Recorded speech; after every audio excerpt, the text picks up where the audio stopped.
आज से हम क्लास 10th के मैथमेटिक्स को स्टार्ट करने वाले हैं और इसमें देखेंगे कि किन चीज़ों को कैसे पढ़ना है, कैसे समझना है।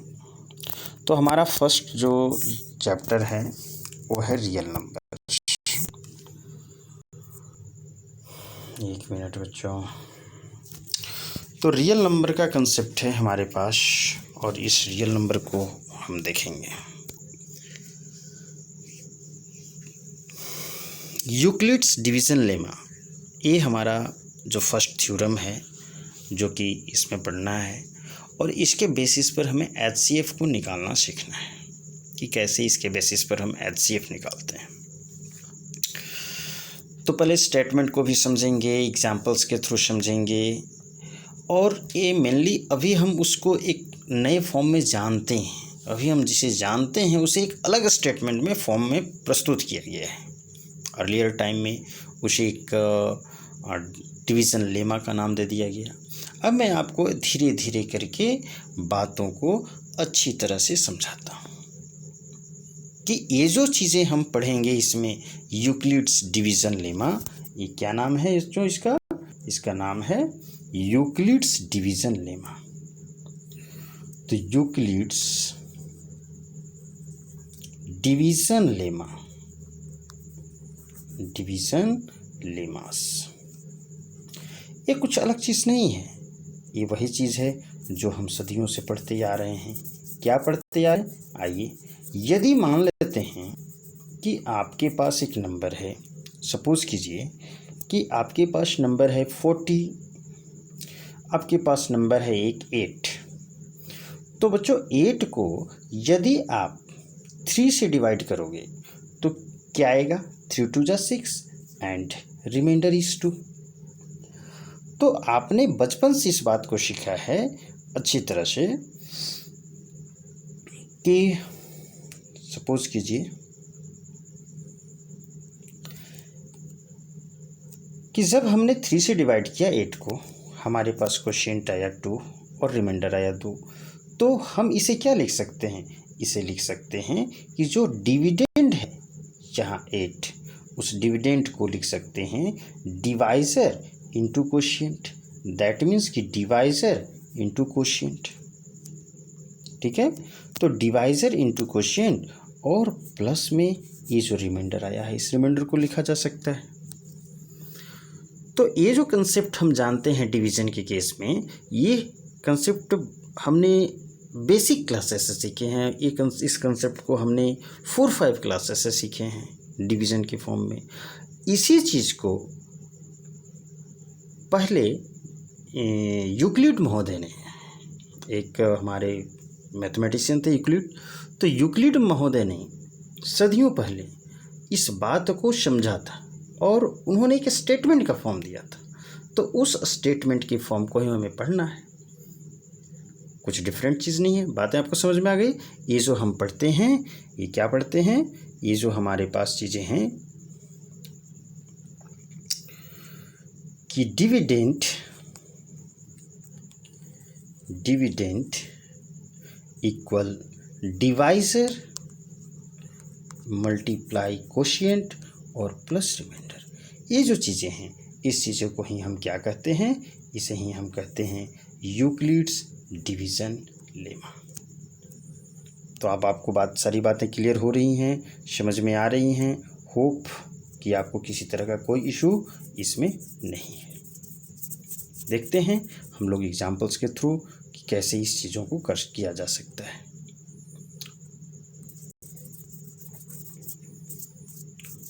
चलिए, अपने बोर्ड को थोड़ा बीच बीच में साफ़ कर लेना ज़रूरी है।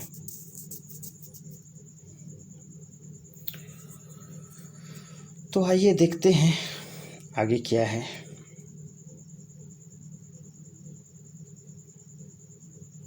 बच्चों देखिए, यहाँ आप देख सकते हैं कि हमारे यूक्लिड डिवीज़न्स लेमा का जो स्टेटमेंट है वो स्टेटमेंट लिखा हुआ है। ये क्या कहता है कि यदि हमारे पास 2 इंटीजर्स a और b ऐसे हों, तो पॉजिटिव इंटीजर्स a और b ऐसे हों कि उनके लिए एक यूनिक कोई भी करा कि किसी भी दो पॉजिटिव इंटीजर्स के लिए, कोई भी मान लेते हैं कि 10 3 है, 4 19 है, 81 3 है, तो दो हैं, एक ए है और एक बी है। तो गिवन टू पॉजिटिव इंटीजर्स कोई भी पेयर दिया हो, कोई भी दो संख्या का पेयर दिया हो, कोई भी आप अपने मन से ले सकते हैं, 51 6 93 4, कोई भी दो का पेयर ले सकते हैं। इसके बीच में कोई रिलेशन ऐसा नहीं है कि ये को प्राइम हो, कि प्राइम हो, कि कंपोजिट हो, ऐसा कुछ नहीं है। तो गिवन टू इंटीजर्स ए और बी यदि हमारे पास हैं तो यूक्लिड डिवीजन लेमा क्या कहता है? ये कहता है, देखते हैं, ये कहता है कि इस केस में उन दोनों नंबर के पेयर के लिए there exist unique integers q and are.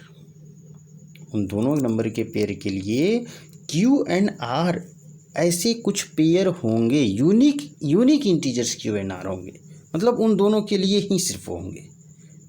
Made for a and b, made for only those two pair of numbers.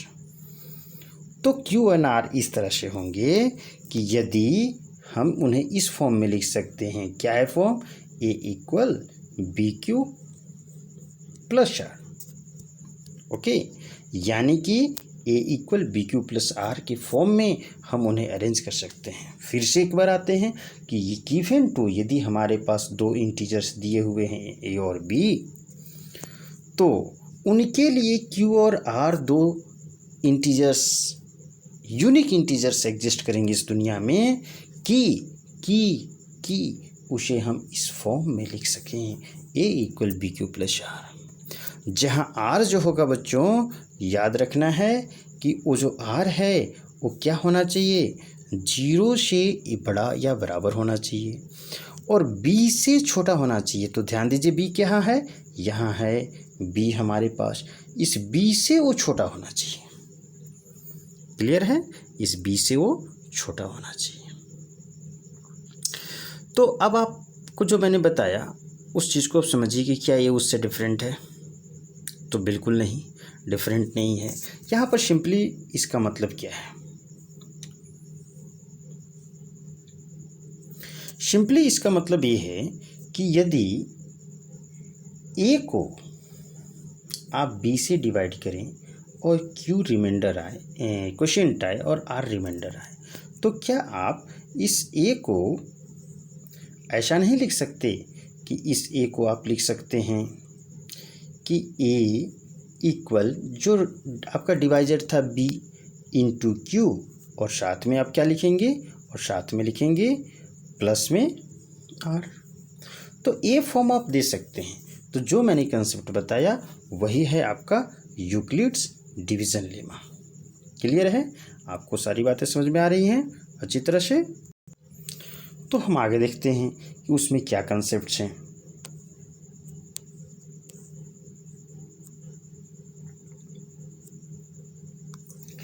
ये स्टेटमेंट हमने देख लिया।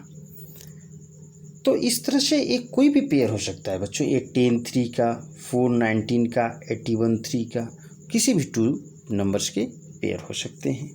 चलिए हम लोग नेक्स्ट पेज की तरफ आगे बढ़ते हैं और देखते हैं कि इस पेज में क्या है। यहाँ एक क्वेश्चन दिया हुआ है, इसका यूज हमें क्या करना है? यूज कहाँ करना है? तो इसका यूज हमें करना है हाईएस्ट कॉमन फैक्टर्स निकालने के लिए, टू गिवन पॉजिटिव इंटीजर्स का एचसीएफ निकालने के लिए। तो कैसे करेंगे? आइए एक एग्जांपल्स के थ्रू समझते हैं जो यहाँ दिया हुआ है। तो आप सपोज कीजिए कि आपका है 455 एंड 42, ये दो नंबर्स दिए हुए हैं। अब इन दोनों नंबर्स के आपको एचसीएफ निकालना है। क्लियर रहेगा? क्या है? 455 और 42, ये टू नंबर्स दिए हुए हैं और इन दोनों नंबर्स के आपको क्या निकालने हैं? एचसीएफ निकालने हैं। कैसे करेंगे? कैसे एचसीएफ निकालेंगे? यूक्लिड डिवीज़न लेमा को यूज़ करते हुए निकालना है और किसी मेथड से आपको नहीं निकालना है। तो भैया यूज़ तो वही करेंगे जो सदियों से हम करते आए हैं, जो बचपन से सीखे हैं। बस क्या है कि चीज़ वही है, नए तरीके से परोस देना है। Dividend equal divisor into quotient plus reminder. चीज़ वही है, अलग तरीके से प्रस्तुत करते हुए निकालना है। यानी कि हम जो जानते हैं बच्चों, हम जो जानते हैं कि किस तरह से हमें निकालना होता है। सपोज कीजिए कि ये 455 और 42 है, तो 455 को 42 से आप यदि इसको करेंगे तो यहाँ पर आपको आएगा 4 10 जा 420, यहाँ पर क्या बच रहा है 35। तो अगेन जब आप क्या करते हैं, यहाँ पर इस 35 से अगेन इस 42 को आप डिवाइड करते हैं, तो 35 1 जा 35, ठीक है। और जब आगे आप बढ़ेंगे तो यहाँ पर क्या बचता है 7 बचता है, और इस 35 को आप यहाँ पर लिख करके 7 5 जा 35, और फाइनली आपका क्या आता है 0। तो जब आपका 0 आ जाता है रिमाइंडर, तो उस केस में आपका जो यहाँ पर डिवाइजर है, that divisor is called what HCF। तो 7 हमारा HCF है। ये मेथड हम लोग जानते हैं, बचपन से इन चीज़ों को जानते हैं। तो इसी चीज़ को यूज करना है हमें यहाँ पर, और देखना है कि क्या है।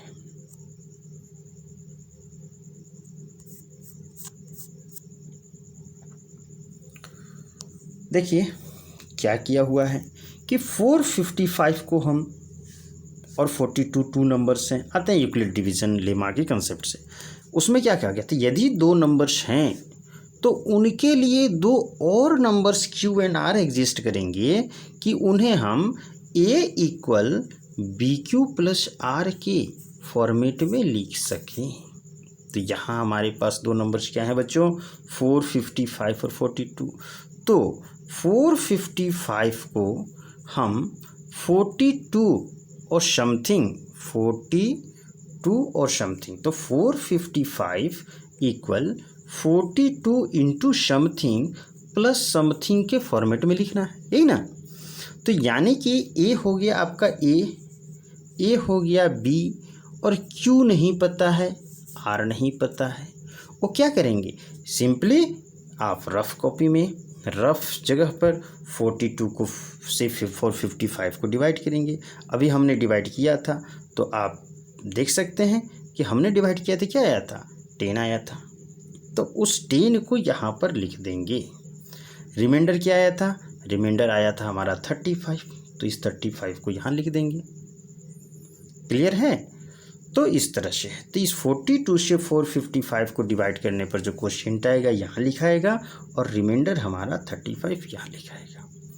अब आगे देखते हैं कि ये जो 42 है, यहाँ जो हमारा डिवाइजर है फर्स्ट केस में, सपोज कीजिए फर्स्ट स्टेप, तो फर्स्ट स्टेप में ये जो हमारा नंबर है 42 जो डिवाइजर है उसे यहाँ लिखेंगे।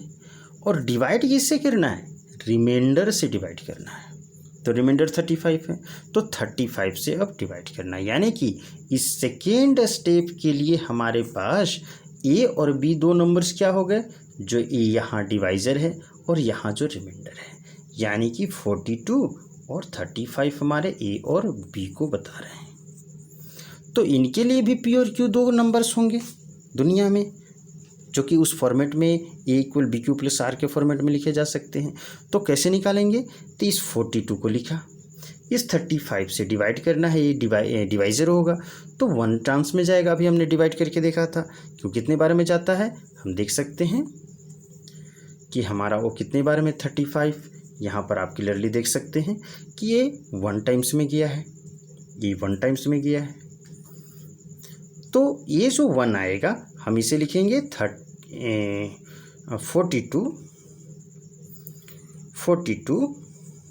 इक्वल ये 35 इंटू 1, और प्लस में ये जो रिमाइंडर होगा 7। तो 42 इक्वल 35,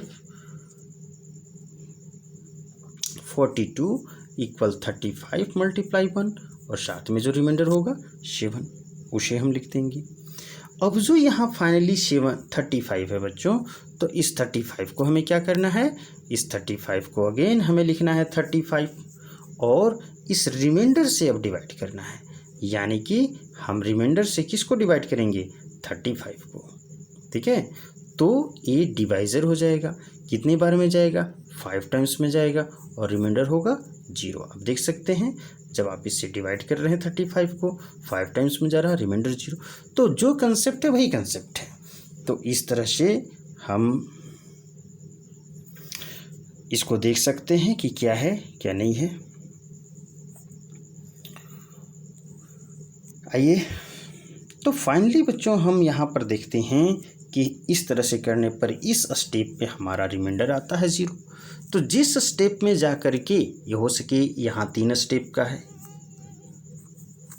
हो सके कि हमारा ज़्यादा स्टेप जाए, हो सके कि 2 ही स्टेप में हो जाए, लेकिन जिस स्टेप में हमारा रिमाइंडर 0 आ जाएगा उस स्टेप के लिए यहाँ पर, उस स्टेप के लिए यहाँ पर ए जो हमारा डिवाइज़र होगा, यानी बी की वैल्यू ए हो गया बच्चों आपका ए हो गया बी, ए हो गया पी, ए हो गया क्यू और ए हो गया आर। तो बी की वैल्यू यानी डिवाइज़र हमारा क्या हो जाएगा, HCF। तो हमारा HCF क्या हो गया, 7। वहाँ भी हमने देखा था HCF सेम चीज़ें हैं, दोनों अलग चीज़ें नहीं हैं। डिवीज़न मेथड से जो HCF निकालते हैं उसी को एक अलग तरीके से परोस दिया गया है, थोड़ा सा अलग, ज़्यादा भी नहीं। ठीक है, तो बच्चों यहाँ पर ये सारी चीज़ें हैं, हम इसको देख सकते हैं। तो आइए नेक्स्ट पेज की तरफ बढ़ते हैं, क्योंकि इस पेज में तो मुझे नहीं लग रहा है। ठीक है, आगे नेक्स्ट पेज में बढ़ते हैं, देखते हैं क्या है। एग्जाम्पल 1 है हमारे पास कि use Euclid's algorithm to find the HCF of 4052 and 12576। तो क्या करना है आपको वही चीज़ करना है जो आप करते आए हैं। रफ में आप HCF निकालेंगे डिवीज़न मेथड से, और यूक्लिड डिवीज़न लेमा के जो फॉर्मेट है, ये जो फॉर्मेट है बच्चों ABPQ, इस फॉर्मेट में रखते जाना है, सजाते जाना है आपको। तो जब 12576 को 4052 से डिवाइड किया जाएगा तो 3 आपका आएगा। आप देख सकते हैं यहाँ पर कि A3 आएगा, 3 आएगा आपका क्वोशिएंट और 420 होगा रिमाइंडर। अब जो यहाँ डिवाइज़र है वो यहाँ आ जाएगा और इस रिमाइंडर से आप डिवाइड करेंगे 420 से, तो यहाँ पर क्वोशिएंट होगा 9 और रिमाइंडर अगेन बचेगा 272। इसे जब आगे देखेंगे तो यहाँ जो है 420 यहाँ लिख देंगे और इस रिमाइंडर से इसे डिवाइड करेंगे तो क्वोशिएंट 1 होगा, 148 रिमाइंडर होगा। अगेन आप इसे यहाँ लिख देंगे और रिमाइंडर से डिवाइड करेंगे, 1 चांस में जाएगा, 124 रिमाइंडर होगा। अगेन आप क्या करेंगे कि 148 को यहाँ लिखेंगे, 124 रिमाइंडर से डिवाइड करेंगे, 1 चांस में जाएगा, 24 रिमाइंडर बचेगा। इस तरह से आप फाइनली देखते हैं कि ये स्टेप में 0 रिमाइंडर आ रहा है। तो जिस स्टेप में आपका 0 रिमाइंडर आ रहा है उस स्टेप का जो बी की वैल्यू है आप समझिए, A24 हो गया आपका ए की वैल्यू, ये जो 24 है वो ए है। 1 मिनट बच्चों, 24 हमारा ए है, इसमें 4 जो है वो बी है और क्यू जो है वो 6 है और आर हमारा क्या है 0 है। तो यहाँ जो ये बी की वैल्यू यानी कि डिवाइज़र जो हमारा होगा वही हमारा क्या होगा, HCF होगा। तो इस तरह से हमारे पास HCF क्या आ गया बच्चों, ये जो 4 है वो 4 हमारा HCF है। क्लियर है? Any problem? No problem. Okay, यहाँ देख सकते हैं लिखा हुआ है HCF 4। तो और देखते हैं, इस पेज में और कुछ नहीं है, हम लोग नेक्स्ट पेज की तरफ बढ़ते हैं और नेक्स्ट पेज में देखते हैं। इस नेक्स्ट पेज में हमारे पास क्या है, एग्जाम्पल्स हैं, इन एग्जाम्पल्स को देखते हैं। Show that every positive even integer is of the form 2q and that every positive odd integer is of the form 2q plus 1 where q is some integer. तो every positive even integer is of the form 2q and every positive odd integer is of this form. तो अब बच्चों ये बताइए कि even integer आपको पता है, इवन इंटीजर्स क्या हैं, जैसे कि 2, 4, 6, 8, ये सारे क्या हैं, इवन इंटीजर्स हैं। तो ऐसे सारे इवन इंटीजर्स के बारे में बात कर रहा कि ये किस फॉर्मेट के होने चाहिए, ये 2q के फॉर्मेट के होने चाहिए, ठीक है, ये 2q के फॉर्मेट के होने चाहिए। और ओड इंटीजर्स के बारे में बात कर रहा कि ओड इंटीजर्स हम लोग जानते हैं जैसे कि 3 है, ठीक है, और 7 है, 9 है और आपका 15 है, ये सारे ऑड इंटीजर्स हैं। तो जो ऑड इंटीजर्स हैं, ऑड इंटीजर्स जो 2 से डिविजिबल नहीं होते, उनका फॉर्मेट क्या होना चाहिए, उनका फॉर्मेट होना चाहिए 2q plus 1, ऐसा कह रहा। और q जहाँ क्या है, ये जो 2q plus 1 में q हो या सिर्फ 2q जो इवन वाले केस में है और ये ओड वाला केस में, तो उन दोनों केसेस में q हमारा एक सिंपल इंटीजर है। चलिए, तो हम क्वेश्चंस को समझ गए कि इवन को हमें रिप्रेजेंट करना है 2q में और ओड को रिप्रेजेंट करना है 2q plus 1 में। इसको देखने की कोशिश करते हैं कि हम इसे कैसे कर सकते हैं। तो इन चीज़ों को हम समझेंगे, तो इसे हम देखते हैं कि हम इसे कैसे करेंगे। इस एग्जाम्पल 2 की बात कर रहे हैं बच्चों। यहाँ पर आप ये बात करेंगे कि मान लेते हैं कि आपके पास एक नंबर है a और दूसरा नंबर b। फॉर्मेट तो हमारा यही था ना कि यूक्लिड डिवीजन लेमा क्या करता है, a = bq + r, ये फॉर्मेट लिखता है। दो नंबर्स a और b के लिए दो other numbers q and r होने चाहिए। तो हम सपोज करते हैं कि हमारे पास दो नंबर्स क्या हैं, एक है a और दूसरा नंबर हमारे पास क्या है, b। तो आप क्वेश्चन में याद रखेंगे कि ऐसे जितने भी क्वेश्चंस होते हैं वहाँ पर आपको एक चीज़ देखना है। जैसे कि हम लोग बात कर रहे हैं पॉजिटिव इवन इंटीजर्स की, तो जब इवन इंटीजर्स की बात कर रहे हैं तो हम इसे 2 से डिवाइड करके देखेंगे। तो मान लेते हैं कि b की वैल्यू हमारे पास क्या है, 2, यानी 2 से डिवाइड किया जा रहा। तो हम इसे क्या लिख सकते हैं, a = 2q + r, क्योंकि b की जगह पर हमारा 2 है। हमारा फॉर्मेट था a = bq + r, ये यूक्लिड डिवीजन लेमा का फॉर्मेट है। आपको बातें समझ में आ रही हैं? चलिए, अच्छी बात है।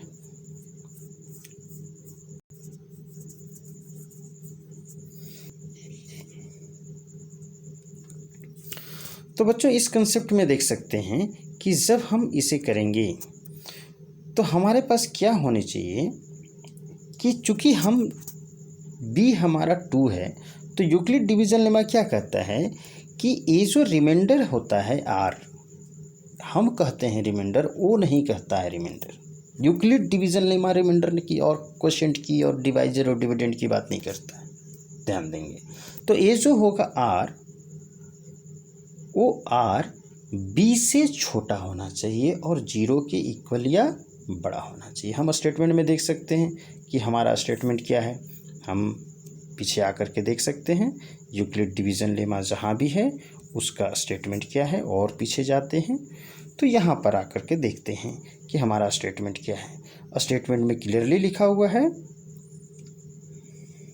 HCF का है, और पीछे जाते हैं, हाँ यहाँ पर हमारे पास लिखा हुआ है कि गिवन पॉजिटिव इंटीजर्स, तो ये r की वैल्यू क्या होनी चाहिए, 0 के बराबर या उससे बड़ा होना चाहिए और less than b। R should be greater and equal to 0 and less than b. तो इन चीज़ों को है। चलिए हमारे पास ये क्वेश्चन है, इस क्वेश्चन को देखते हैं। तो हमारे पास ये सारी चीज़ें हैं। अब मान लेते हैं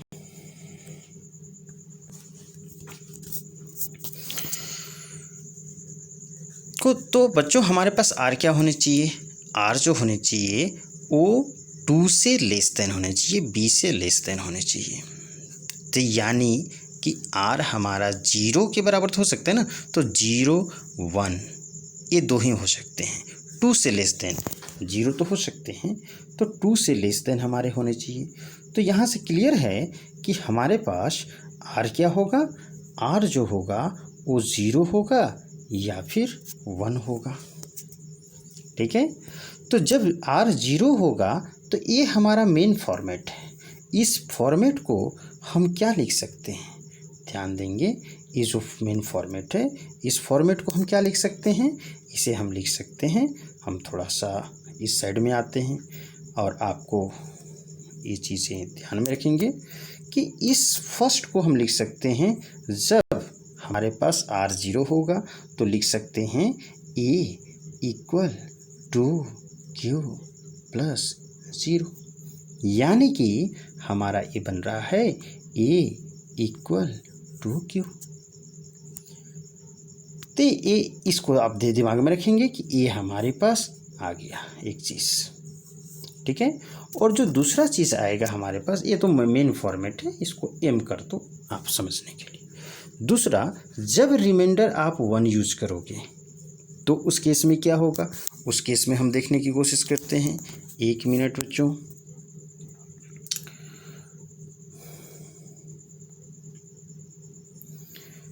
उस केस में हम देखने की कोशिश करते हैं कि जब हमारे पास रिमाइंडर 1 लेंगे तो उस केस में हमारे पास क्या हो जाएगा, उस केस में हमारे पास हो जाएगा ए इक्वल टू क्यू प्लस 1। तो यहाँ पर हम क्या देखते हैं, ये जो देखेंगे कि ये जो फॉर्मेट है हमारे पास, ये फर्स्ट वाला, इस फर्स्ट फॉर्मेट में हमारे पास है ए इक्वल टू क्यू। चूँकि बच्चों ए जो है वो 2 से डिविजिबल है, 2 के मल्टीपल में है, 2 के फैक्टर में है, तो 2 एक फैक्टर है, 2 के मल्टीपल में है कम्प्लीटली। तो जब 2q 2 का मल्टीपल है तो ए भी 2 का मल्टीपल होगा, यानी ए इवन होगा। क्लियर है, तो ये जो फॉर्मेट है बच्चों, ये फॉर्मेट हमारा 2q वाला इवन का फॉर्मेट है, क्योंकि ये 2 से डिविजिबल है। क्लियर है, तो ये हमें प्रूफ करना था। हमें क्या प्रूफ करना था, आते हैं और देखते हैं कि क्या प्रूफ करना था। प्रूफ ये करना था फर्स्ट में कि एवरी पॉजिटिव इवन इंटीजर का फॉर्म क्या होगा, इवन इंटीजर का फॉर्म होगा 2q, इवन इंटीजर का फॉर्म होगा 2q, इवन का फॉर्म होगा 2q। क्लियर है, और ऑड का फॉर्म जो है वो हम लोग देखेंगे। तो यहाँ पर आकर के देखते हैं कि हमारे पास क्या रहता है। तो हम यहाँ पर देख सकते हैं कि जब ए इवन है 2q, तो इवन में +1 करेंगे तो क्या आएगा बच्चों, इवन कोई भी नंबर होता है और उस इवन में +1 आप कीजिएगा तो क्या आएगा, वो ऑड आएगा। इवन में +1 करने पर क्या आता है, ऑड आता है। तो 2q तो हमने देखा था ना, यहाँ इवन है, तो इसमें जब इवन में +1 किया तो हमें क्या मिला, ये फॉर्मेट ऑड का फॉर्मेट मिला। यानी कि ये जो 2q + 1 का हमारे पास है, 2q + 1 का फॉर्मेट जो है ये हमारा एवरी ऑड इंटीजर्स के लिए है। तो बातें आपको समझ में आ गई अच्छी तरह से, कोई दिक्कत नहीं है। तो यही सारी चीज़ें हैं, ये सारे का सॉल्यूशन है और इस सॉल्यूशन को आप दिमाग में रखेंगे। आप देख सकते हैं कि सॉल्यूशंस किस तरह से आपका यहाँ पर लिखा हुआ है। चलिए अच्छी बात है, आप समझ गए और समझना ही चाहिए, और इसको कोई टफ नहीं समझना है, धीरे धीरे समझना है सारी चीज़ों को। तो चलिए हम लोग देखते हैं कि ये अगला क्वेश्चन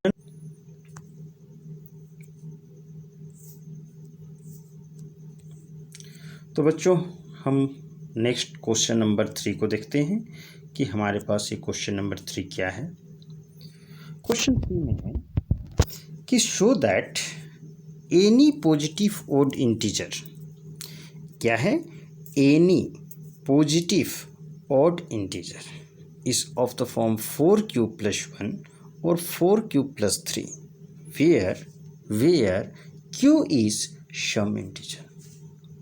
वो तो रहेगा q इज सम इंटीजर हर एक जगह है ना। तो हमें यहाँ जो दिखाना है पहली बात, ये किसके लिए फॉर्मेट दिया हुआ है, any positive odd integer, any positive odd integer, ये इंपॉर्टेंट है। और ये फॉर्मेट जो दिया हुआ है वो भी इंपॉर्टेंट है। तो यहाँ भी आप वही चीज़ करेंगे, मान लेंगे कि a और b, let us start with taking a where a is positive odd integer, we apply division algorithm। तो मान लेते हैं a से स्टार्ट करते हैं, b आपको सेलेक्ट करना है तो डिवीज़न एल्गोरिदम आप लगाते हैं। आइए मैं आपको समझाता हूँ, अच्छी तरह से समझाता हूँ मैं आपको। सपोज कीजिए, एक मिनट,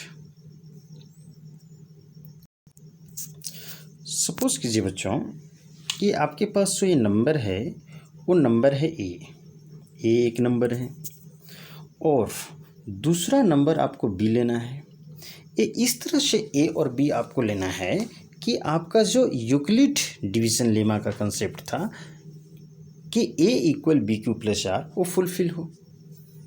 तो ए कोई भी एनी पॉजिटिव इंटीजर है।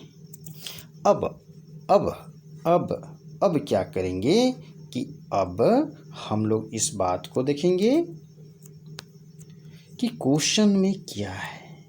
क्वेश्चन में कह रहा है कि ये 4q + 1 है और या 4q + 3।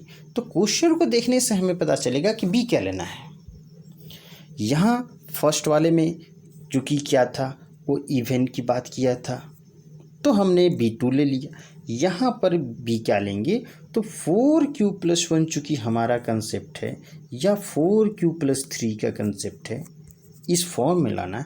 तो यहाँ से पता चलेगा कि बी क्या लेना है। तो यहाँ से क्या क्लियर है कि बी क्या लेना है, 4 लेना है। ठीक है, इस बात को आप दिमाग में याद रखेंगे। ठीक है, ये आपको यहाँ क्वेश्चन से ही सारा चीज़ पता चलेगा। तो आप देख सकते हैं इसको कि आप यहाँ पर कैसे लेंगे। तो आइए देखते हैं। तो बी हमने मान लिया 4, तो उस केस में हमारे पास लिख सकते हैं कि a = 4, बी की जगह 4 हो गया, b × q था तो 4 × q, यहाँ लिख सकते हैं हम लोग कि 4 × q, 4q और प्लस रिमाइंडर होगा r। a = 4q प्लस हमारे पास क्या होगा, रिमाइंडर होगा, और रिमाइंडर हमारे पास क्या होगा, r होगा। तो उस रिमाइंडर r को हमारा क्या हो सकता है, इसको आपको ध्यान में रखना है कि रिमाइंडर जो आपका r है बच्चों, वो रिमाइंडर इससे b से हमेशा ही छोटा होता है और उसमें 0 भी होता है। यानी कि 0, 1, 2 और क्या होगा बच्चों, तो और ये होगा 3। तो 0, 1, 2, 3 ये 4 हमारे पास रिमाइंडर होंगे। अब क्या करना है, अब इन चारों रिमाइंडर के लिए आपको एक एक करके इसमें वैल्यू पुट करके और देखना है। तो वैल्यू पुट करते जाते हैं, देखते जाते हैं क्या मिलता है। जो भी मिलेगा भगवान की दया से बढ़िया मिलेगा। तो देखते हैं हम कि इसमें क्या होता है हमारे पास। आइए,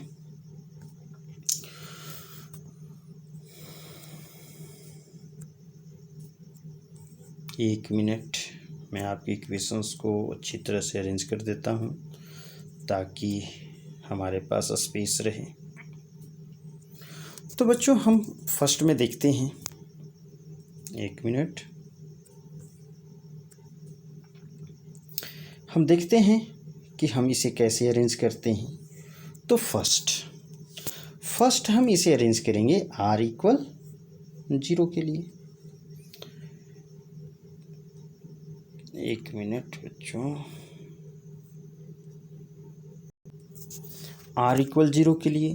तो जब हम r इक्वल 0 के लिए इसे हम अरेंज कर रहे हैं तो हम देख सकते हैं कि हमारे पास क्या होगा। हम इसे लिख सकते हैं a इक्वल 4q प्लस 0, यानी कि हमारा ये a इक्वल 4q हुआ। तो ये आप बताइए कि a इक्वल 4q। अब क्वेश्चंस में हम लोग वापस आते हैं, ये हमारा फर्स्ट आ गया। क्वेश्चंस को देखते हैं कि क्वेश्चंस क्या कह रहा था। कहाँ चला गया भाई, तुम छोटा हो गया। क्वेश्चंस में है कि इसे हमें दिखाना है पॉजिटिव ऑड इंटीजर की बात कर रहा है। ध्यान रखना है कि ऑड इंटीजर की बात कर रहा है, ठीक है, और फॉर्मेट +1 और +3 वाला होना चाहिए। तो ऑड इंटीजर की बातें हैं, हम लोग आगे बढ़ते हैं और देखते हैं कैसे हैं। तो बच्चों आप यहाँ पर देख सकते हो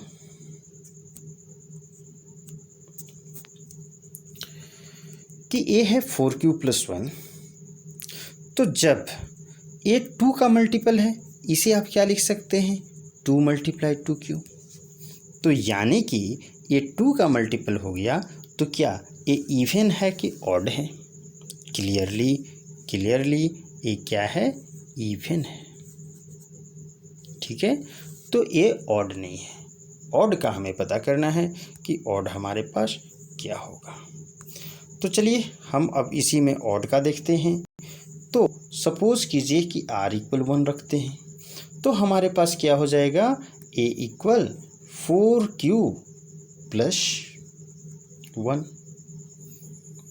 तो अब ये बताइए कि ये जो 4q आया था बच्चों, ये 4q हमारा क्या आया था, ये 4q हमारा आया था इवन। तो जब ये इवन आया है तो उस केस में ये हमारे पास हो गया क्या, ये हमारे पास हो गया इवन, ये हो गया इवन। और इवन में +1 करने पर क्या होता है, इवन में +1 करने पर क्या होगा बच्चों, वो होगा ऑड। यानी कि इवन में +1 करने के कारण ये जो फॉर्मेट है, ये कम्प्लीटली हमें ऑड नंबर मिल रहा। तो यहाँ से क्लियरली पता चल गया कि ए क्या है, एक मिनट, ए क्या है, ए है ऑड नंबर। तो हमें ऑड का मिल गया। अब क्वेश्चंस में आते हैं कि क्वेश्चंस क्या कर रहा था। तो ध्यान देंगे, क्वेश्चंस कर रहा था कि जो ऑड है, ऑड नंबर्स वो 4q + 1 के फॉर्मेट में होंगे या 4q + 3 के फॉर्मेट में होंगे। तो 4q + 1 के फॉर्मेट में हो गए। अब हम लोग नेक्स्ट देखते हैं 2 और 3 के लिए, क्योंकि 2 रिमाइंडर बाद हमारे पास रेस्ट और हैं, 0 1 2 3 4 रिमाइंडर थे, 2 रिमाइंडर रेस्ट हैं। तो उन 2 रिमाइंडर्स के लिए हम लोग देखते हैं कि हम लोग क्या कर सकते हैं। तो r इक्वल 2 के लिए लेते हैं, तो हम लिख सकते हैं a equal 4q plus remainder हमें लेना है, रिमाइंडर लेना है 2। एक मिनट, ये रिमाइंडर लेना है हमें 2। तो अब बच्चों अब इसमें देख लीजिए कि इन दोनों जगह पर यदि आपको कॉमन निकालने लग रहे तो कॉमन निकाल देंगे। तो कॉमन निकालेंगे तो 2q और प्लस में क्या हो जाएगा बच्चों, 1। तो a हो गया 2q + 1। तो a क्या है, 2 का मल्टीपल है, a क्या है, 2 का मल्टीपल है। तो जब a 2 का मल्टीपल है तो ये क्या होगा बच्चों, a इवन हो जाएगा। 2 का मल्टीपल जैसे ही हुआ तो ये क्या हो गया, इवन हो गया। तो ए नंबर, ए फॉर्मेट जो हमारा आया बच्चों, ए फॉर्मेट हमारा क्या आया, ये इवन का फॉर्मेट आ गया। यानी कि r इक्वल 2 के लिए हमारा क्या मिल गया, हमारा जो मिला वो इवन मिला। तो हम इसे लिख सकते हैं कि ये हमारे पास क्या है, ये इवन है। क्लियर है। तो अब तक में हम देख सकते हैं कि हमारा इवन आया था फर्स्ट r इक्वल 0 के लिए। सेकेंड, r इक्वल 1 के लिए हमारे पास क्या आया था, तो ये ऑड आया था। थर्ड, r इक्वल 2 के लिए हमारे पास क्या आया, अगेन इवन आया। अब हम लोग इससे आगे बढ़ कर के देखते हैं कि r इक्वल 3, ये हमारा लास्ट है। इसके लिए देखते हैं कि क्या आता है। ये होगा 4q प्लस रिमाइंडर 3। तो इसे आप देखिए, इसे कैसे अरेंज करना है, क्योंकि दोनों में आप कॉमन निकालेंगे। जैसे यहाँ पर इस केस में हमने निकाला था, तो उस तरह से हमारा कॉमन यहाँ पर नहीं निकलेगा। दोनों से यहाँ से कॉमन निकला था, क्योंकि यहाँ पर 4 है और यहाँ पर क्या है बच्चों, 3 है, तो कॉमन निकालना हमारा पॉसिबल नहीं है। तो हम क्या करेंगे, हम उसके लिए ये चीज़ करेंगे कि अब इस तरह से करेंगे कि कॉमन निकले। अब देखिए 4q प्लस 3 को हम लिख सकते हैं 2 + 1। जो भी यहाँ रहेगा बच्चों, जो भी यहाँ पर रहेगा उसमें उसको इस तरह से अरेंज करना है कि +1 छोड़ के बाकी को यहाँ लिख दो। सपोज कीजिए कि यहाँ पर 5 रहता तो आप 4 + 1 लिखते, यानी 1 को एक्स्ट्रा कर देते, बाकी को लिख देते। सपोज कीजिए कि यहाँ पर आता 7, तो 6 + 1 लिख देते। बातें समझ में आ रही हैं। तो अब क्या करेंगे हम कि अब इस चीज़ को देखेंगे। हमें क्या करना है कि इन दोनों में तो कॉमन आ जाएगा, तो इन दोनों में हम कॉमन निकाल लेंगे। तो कॉमन निकाल लेंगे 2, यहाँ से बच गया।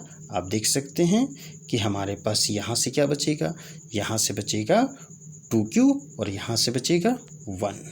तो यहाँ से बच गया 2q और साथ में यहाँ से बच गया हमारा 1, और ये जो +1 है सो है। अब बच्चों, अब आप यहाँ पर देखेंगे कि ये जो चीज़ें हैं, ये पूरा का पूरा कंसेप्ट ये 2 का मल्टीपल है। तो जब ये 2 का मल्टीपल है तो बच्चों ये क्या हो गया, ये इवन हो गया। और इवन में +1 करेंगे तो हमें क्या मिलेगा, ये हमें ऑड नंबर मिलेगा। इवन में +1 करने पर क्या मिलता है, ऑड नंबर मिलता है। इस तरह से ये जो हमारा फॉर्मेट आया बच्चों, ये फॉर्मेट किस चीज़ का आया, ये हमारा ऑड आ गया। तो इस तरह से हम लोग अब तक देख चुके, हम लोगों ने देखा कि हमारे पास क्या क्या है। तो ये जो फॉर्मेट है हम देख सकते हैं कि r इक्वल 3 के लिए हमारा आ रहा है ऑड, r इक्वल 2 के लिए हमारा इवन आया था, देख सकते हैं यहाँ ऑड है, यहाँ इवन है। उसके बाद r इक्वल 1 के लिए हम देख सकते हैं कि हमारे पास क्या है, ऑड है, ठीक है। और r इक्वल 0 के लिए हमारे पास क्या है, इवन है। तो जो क्वेश्चन था कि जो ऑड होगा उसके लिए फॉर्मेट ढूंढना था, कि उसका फॉर्मेट होगा 2 फॉर्मेट, 4q + 1 या 4q + 3 का फॉर्मेट ऑड का आएगा। तो देख लेते हैं, ऑड हमारे पास यहाँ है, क्या आया है फॉर्मेट, 4q + 1 आया है। चलिए ठीक है, जो और ऑड आया है वहाँ देखते हैं, वो क्या है, 4q + 3 है। तो हमारा क्वेश्चन प्रूफ हो गया कि ऑड का फॉर्मेट क्या आएगा, 4q + 1 होगा या 4q + 3 होगा। तो यहाँ से बातें आपको सारी समझ में आ रही हैं, अच्छी बातें हैं।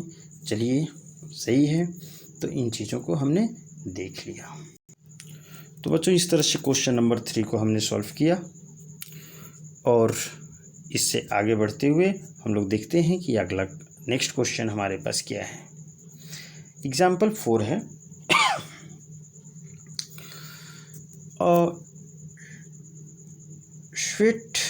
sweet seller has 420 काजू बर्फीज and 130 बादाम बर्फीज। देख सकते हैं, she wants to stack them in such a way। वो जो स्वीट सेलर है वो इस 420 काजू के बर्फ़ी को और 130 जो बादाम के बर्फीस हैं उसको वो इस तरह से सजाना चाहता है, स्टैक करना चाहता है। किस तरह से कि each stack has the same number and they take up the least area of the tray. तो ये क्वेश्चन जो है वो सिंपली HCF का क्वेश्चन है, ठीक है। तो ये क्वेश्चन हमारा HCF का क्वेश्चन है, इसे आप बनाएंगे और कर लेंगे। तो HCF इसको बनाना है क्या है, 420 और 130 का HCF लेना है। जो क्वेश्चन हमारा है कि 420 काजू और 130 जो बादाम है उसका HCF लेना है। चलिए ठीक है, जब हम इसका HCF लेते हैं तो HCF आता है 10, यानी कि जो स्वीट सेलर है उसे 10 स्टेक्स बनाने हैं दोनों काइंड के। क्वेश्चंस को समझ लेते हैं। क्वेश्चंस क्या कह रहा, इस तरह से स्टैक बनाना है कि each stack has the same number, यानी कि 2 स्टैक में उसको क्या करना है कि हर एक स्टैक में सेम नंबर होनी चाहिए। ठीक है, तो यहाँ पर 10 स्टैक बनाएंगे और उन 10 स्टैक में कितने रहने चाहिए, दोनों तरह के जो हैं 10 स्टैक बनेंगे और उन 10 स्टैक में सेम नंबर ऑफ क्वांटिटीज़ रहेंगे, या तो बर्फ़ी या फिर जो भी है।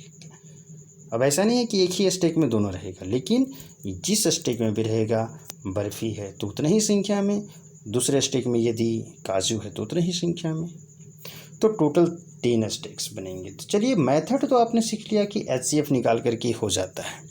बाकी आपको ये होमवर्क के रूप में, क्योंकि नेक्स्ट वीडियो में एक्सप्लेन करूँगा कि ऐसा हम क्यों HCF निकालेंगे। वीडियो का लेंथ बढ़ रहा, इसलिए मैं आपको नेक्स्ट वीडियो में इस बात को एक्सप्लेन करूँगा।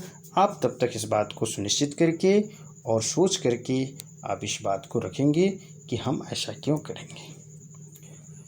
चलिए ठीक है, तब तक जो है आप लाइक्स, हमारी जो चैनल है, चैनल का नाम आप जान रहे हैं SK एकेडमी, और इस चैनल SK एकेडमी को आप लाइक करें, सब्सक्राइब करें और शेयर करें। लाइक करें, सब्सक्राइब करें और साथ में शेयर करें, और ज़्यादा से ज़्यादा अपने दोस्तों के पास इसे पहुंचाएं। इसी के साथ मैं आप सभी से विदा लेना चाहता हूं, और आप पढ़ते रहें।